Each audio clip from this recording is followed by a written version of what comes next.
Ismail. Assalamualaikum ladies and gentlemen, pecinta sirah nabawiyah. Alhamdulillahirabbil alamin. Allahumma sholli ala Muhammad wa ala ali Muhammad, amma ba'du.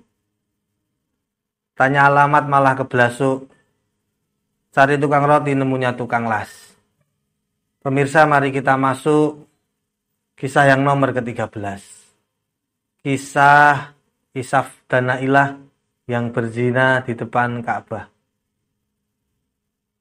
Pemirsa, setelah saya bacakan apa yang terjadi dari zaman Nabi Adam alaihissalam, jalur anak cucunya yang berujung pada Nabi Ismail alaihissalam, sekarang saatnya kita masuk ke kisah-kisah yang terjadi di zaman antara Nabi Ismail alaihissalam dan Nabi Muhammad SAW di Mekah. Zaman anak cucunya Nabi Ismail alaihissalam yang notabene adalah kakek-kakek maupun buyut-buyutnya dari Nabi Muhammad SAW, serta kisah-kisah lainnya yang bersinggungan agar kita mengetahui runtutannya. Kita mulai dari Jazirah Arab. Kalau di Padang Sumatera ada malin kundang, di Arab ada pula, namanya Isaf dan Nailah, yang tubuhnya mengeras membatu menjadi patung. Saya bacakan. Masyarakat Mekah hidup menjalankan syariat Nabi Ibrahim alaihissalam dan Nabi Ismail alaihissalam. Oh ya pemirsa, dasar kitabnya masih dari Ibnu Hisham. Baik, saya bacakan ulang. Masyarakat Mekah hidup menjalankan syariat Nabi Ibrahim alaihissalam dan Nabi Ismail alaihissalam. Setelah Ismail alaihissalam wafat, masyarakat Mekah masih mengikuti ajaran yang benar. Orang-orang Jurhum menjadi pemimpin Mekah secara turun-temurun karena mereka adalah orang-orang pertama yang tinggal di sana. Mereka orang-orang Jurhum ini mendapat banyak keuntungan dengan adanya ibadah haji di Mekah. Setiap tahun, orang-orang dari semua wilayah di bumi berangkat ke Mekah untuk melaksanakan ibadah haji.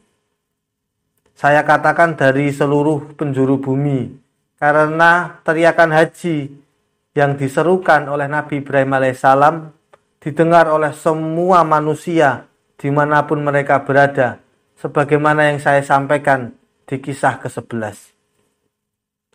Pemirsa, mereka orang-orang yang berhaji ini saat di Mekah butuh makan, butuh minum, dan saat pulang pun butuh membawa makanan untuk bekal.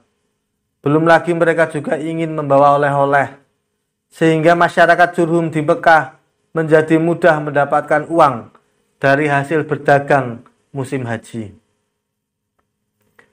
Makanan bisa diperoleh dari hasil berdagang. Sementara minuman mereka tinggal mengambil air dari sumur Zam-Zam. Ada satu kisah di Yaman seorang pemuda yang mencintai kekasihnya. Nama pemuda itu Isaf namanya. Gadis yang dicintainya bernama Nailah. Suatu hari Isaf melamar Nailah untuk dinikahi. Namun bapaknya menolak lamaran itu. Bapaknya Nailah. Isaf dan Nailah pun sedih. Mereka dilarang bertemu oleh bapaknya Nailah. Pada zaman itu, orang-orang jika ingin bertemu, mereka janjian saat musim haji. Demikian pula dengan Isaf dan Nailah. Mereka janjian bertemu di Mekah saat musim haji. Mereka pun menempuh perjalanan jauh dari Yaman ke Mekah. Jarak 1119 km kurang lebih. Masing-masing bersama rombongannya masing-masing. Di Mekah mereka bertemu di depan Ka'bah. Malam hari saat semua orang terlelap tidur, mereka lepas kontrol dan melakukan perzinaan di depan Ka'bah. Oleh Allah, mereka berdua dikutuk menjadi patung. Paginya, masyarakat gempar. Oleh pemuka Jurhum disepakati, mereka Isaf dan Nailah ini yang sudah menjadi patung dipindahkan dari Ka'bah. Sebagai pengingat agar jangan sampai orang-orang ada yang meniru perbuatan buruk mereka di kemudian hari. Patung Isaf diletakkan di Bukit Sofa, sementara patung Nailah diletakkan di Bukit Marwah. Demikian kisah ini.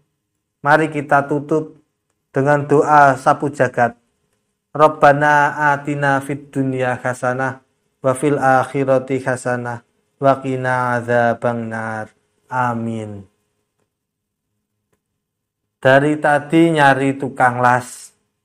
Hampir sore ketemu juga akhirnya. Demikian kisah yang ke-13. Sampai jumpa kisah berikutnya. Saya Bang Salman. Wassalamualaikum warahmatullahi wabarakatuh. Syafa'atum wa lahum